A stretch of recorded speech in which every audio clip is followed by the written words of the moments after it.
Taigi atsidarius robot langą, Shell modelį, tai yra pastato karkaso modelį, matom tokį vaizdą, kur išdėstyti visi dabar jau įrankiai, darbo laukas, čia savybių langai, meniu juosta ir panašiai. Dabar čia pagal nutylėjimą užstatyta plokštuma ZX. O jeigu vaizdą mes iš viršaus pasidarom, tai plokštumą XY pasirenkam, kad matytumėm, kaip nustatysim ašis, kad iškart matytųsi mums plane. O dabar ašių kūrimas, tai įsijungus ašių kūrimo langą yra Descartes sistema, cilindrinė arba pasirinkta, tarkim, įstrižos tos ašis. Ašis galima kelias susikurti, tarkim, čia yra pavadinimas, tai gali būti šalia Descartes viena sistema, šalia gali būti apvali sistema padaryta su kitu pavadinimu, vienu žodžiu, tos ašis, kokios tik reikia, gali būti sukurtos.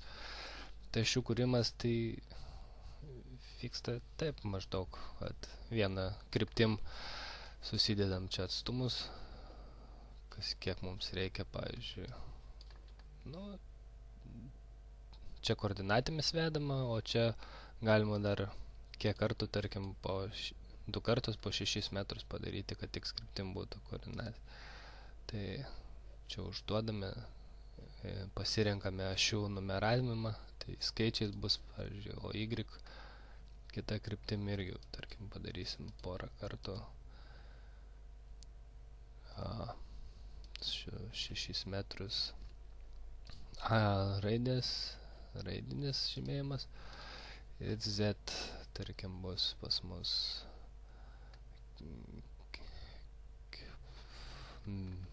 minus 1.5, tarkim, kolono apačioje pamato viršus, paskui 0 galim parašyti ir kokie 3,5 metro ir 7,2, tarkim, metro. Čia užstatome, kad rodytų altitudės ir apply. Ir štai mūsų ašis dabar plokštumoje plane kaip atrodo. Vėliau tas ašis galima pasikoreguoti, tarkim, X kryptim aš norėčiau dar dasidėti, tarkim, ties 13 metrų, ties 19 metrų. Paspaudžiame apply ir vėl atsirado tos ašis.